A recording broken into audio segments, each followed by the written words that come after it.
পুজো, প্রাচীনতম দুর্গা পুজো, সেই সম্বন্ধে আমি কমিটির স্যারদেরকে পেয়ে গেছি, ওনাদের কাছে জেনে নেবো পুজো সম্বন্ধে। স্যার আপনার নাম? আমার নাম চঞ্চল গুইন। স্যার এটা কত বছরের পুজো? এটা এবছরে 58তম। পুজোর বাজেট কত? পুজোর বাজেট ওই 3-3.5-এর মধ্যে। এই যে এই মোট টাকার যে অঙ্কটা, এটা কি কোনো ট্রাস্ট দিচ্ছে না কোনো গ্রামবাসীর মধ্যে থেকে সব নিয়ে? না, কোনো ট্রাস্টের বিশেষ কোনো অবদান নেই।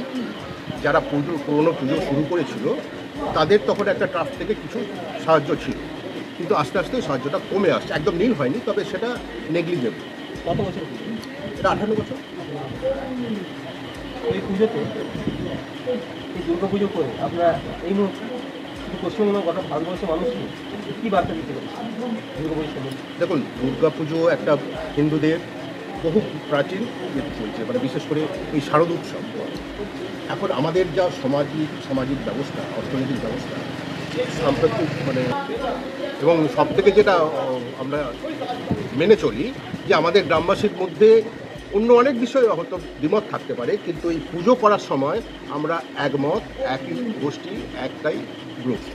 আচ্ছা, এখন নবীন প্রজন্ম অনেক জায়গা থেকে পুজো নিয়ে বিবাদ চলছে, অনেক জায়গায় পুজো বন্ধ হয়ে গেছে, তো আপনারা এই যে ঐতিহ্য ধরে রেখেছেন, এর মাঝে কী বার্তা বা কী বার্তা নয়, পুজো বন্ধ হয় কেন, কোন্দল শুরু হয় কেন? খাওয়া খাই। আজকে যদি এই চাঁদার আমি কিছুটা খাবো, ও কিছুটা খাবে, কে কতটা খাবে, এই যদি শুরু হয়, এটা সব ফান্ডেই সেটা শুরু হলেই ভাঙনটা শুরু হয়।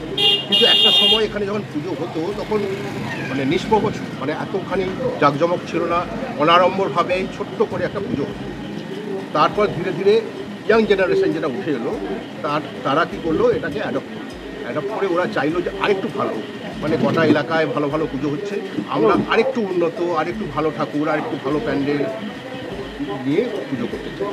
এই যে রাজ্য সরকার থেকে যে 1,50,000 টাকা ডোনেশন দেওয়া হচ্ছে, ওটাকে আপনারা পেয়েছেন? হ্যাঁ, এ বাদেও আমাদের যেসব সদস্য থাকে স্বেচ্ছায় তারা মুক্ত হস্তে দান করে।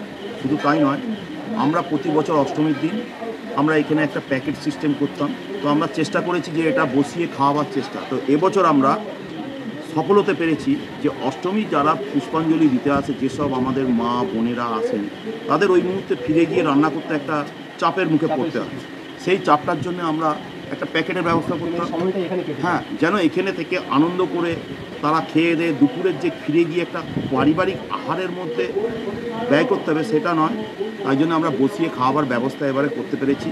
হ্যাঁ, এই যে ইয়ং জেনারেশান এবং গ্রামবাসীর সহযোগিতায় অনেকের মুক্ত হস্তে দান রয়েছে, সেই দানের কন্ট্রিবিউশনের মধ্যে দিয়ে আমরা একটা সার্থক সফলতা পেয়েছি এবারে অষ্টমী পুজো। শুধু তাই নয়, আমরা বিজয় দশমীর দিন ঠাকুর বিজয়ের পরে গ্রামবাসীরা পুরুষ এবং মহিলা আলাদা আলাদাভাবে তারা আনন্দ করে তারা এখানে প্রসাদ খায়, প্রসাদ খেয়ে বাড়ি যায় বিসর্জনের শেষে।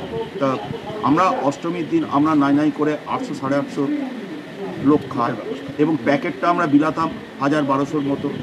এবং এবারে যেটা খাবে, আমরা যেহেতু দু জায়গায় খাওয়ানো হয়, এই গ্রামেরই আরেকটা অন্য পুজো রয়েছে সেটাও খাওয়ানো হয়, আর এখানে খাওয়ানো হয়। আমরা তার জন্য না কোনো কম্পিটিশন নেই, আর কোনো দ্বন্দ্ব নেই, আমাদের কোনো দ্বন্দ্ব নেই, কোনো কম্পিটিশন নেই।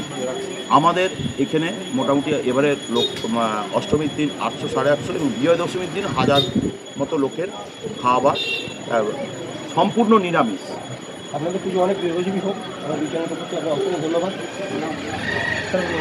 আমার নাম বাবলু কুমার দাস। ক্যামেরা এস পাত্র, এস পরামানিকের সঙ্গে।